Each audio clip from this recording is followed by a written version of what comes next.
Hi everyone, welcome back to the channel. I'm Miles and I'm coming to you from this location.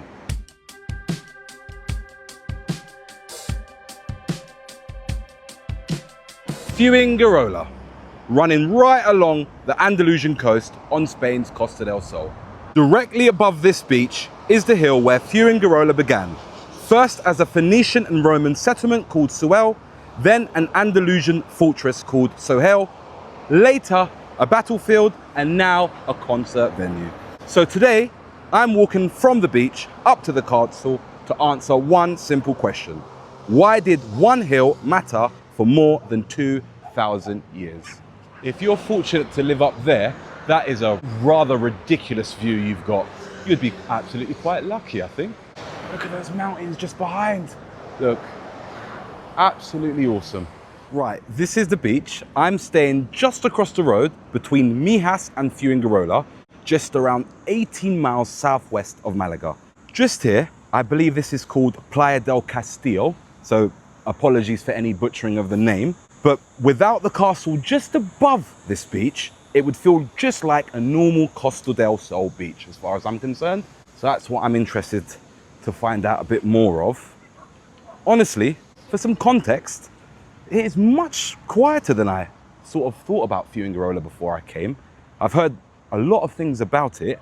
The strange part is the oldest story here is almost hidden by the modern holiday setting you see before us. Fun fact for my budding historians out there, before this place was called Fuengirola, this area was actually known as Suel, an important Roman coastal settlement connected to fishing, agriculture, and Mediterranean trade. Honestly, I can't help but ask myself whether people were actually connected here because of the beach or just because it was a perfect place to control everything arriving by sea, just out there.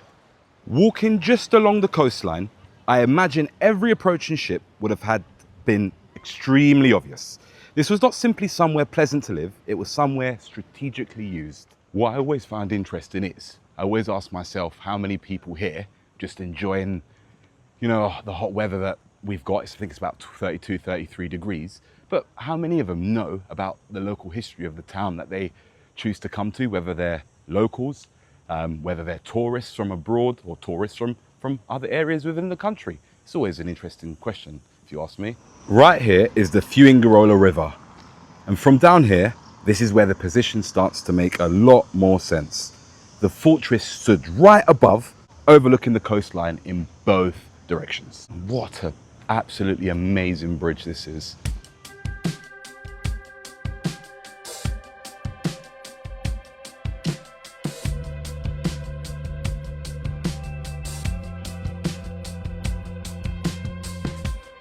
That hill there was already being used before the medieval castle existed. Archaeologists have found Roman remains and evidence suggesting an early Phoenician settlement around its slopes. You can see that lovely Spanish flag just peering out the top. Real loud and proud if you ask me. It looks absolutely regal from down here. It just overtowers the city below without a shadow of a doubt. I mean, the apartment blocks and the resorts that surrounds it has nothing when you actually see that in the background.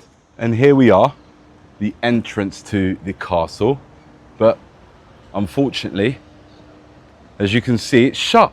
And more surprisingly, a piece of national history is being used to hold concert venues. And I actually thought that was rather interesting when I saw that, because I don't know if I want a couple of drunk holiday goers or whatever to sort of be wrecking history that's been sitting there for 2,000 years. It's utterly remarkable. But you can just see that massive castle just in the background there. For someone arriving by boat, the hill would probably feel rather intimidating. You would know you would have been seen long before reaching these shores. Your heart would have been racing, I can imagine, and you would have been ready for war. Pursuant to the castle being closed and now being a music venue, and the sun being extremely hot, I've come just over the shade to tell this part of the story. The Romans called the settlement Suel. Centuries later, under Muslim rule, the name became Sohail. The fortress has its origins in the 10th century, as far as I'm aware, it was built to strengthen control of the coast and protect maritime routes. The castle looks picturesque now, but the position is extremely deliberate. Everything moving along the coast, or even trying to land on this beach, could be seen from above. There was no hiding if you were coming to attack.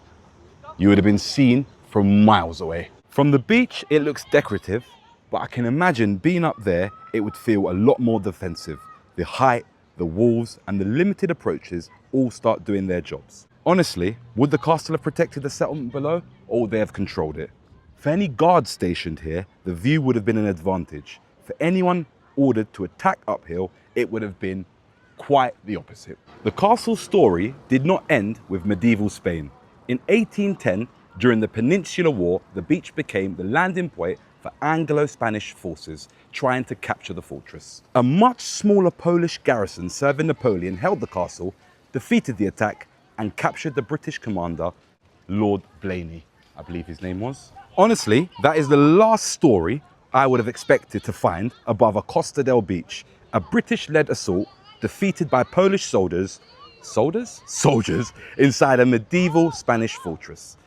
Why is a battle involving Britain, Spain, France and Poland almost invincible here today? And do you think they're aware of it? I just heard ça va bien then, so I believe they're French. Just take a look at that. This is what history gives us. An amazing realization of the facts and beautiful beaches such as these. What is there not to like? And there is the sign. I believe that's the company that owns the music venue that we saw earlier. So you can see just the castle just in the background just there. And they've got a whole setup. So I'm rather disappointed at that. I think that should be open to the public all year round, every single day. Even just the outside of it, to be honest, because it's such a... if you want. YouTube? Sort of. I just make videos about sort of buildings that I see. Hello, the YouTube video. Hello, man. Belgium, guys. What's up? Hey, salut à tous les Skyros, comment ça va? De nouveau pack opening sur le Call of Duty Black Ops 2, les gars. On va tester le nouveau sniper MW3. Peace. Have a nice one, guys. So yeah, that was pretty interesting if you ask me. I haven't got a word which our young gentleman was saying. And it's sort of thrown me off there, but it's always interesting to have those interactions. And here is what I believe would be the public entrance to the menu. Quite interesting cars coming down here. I wasn't expecting that, to be honest.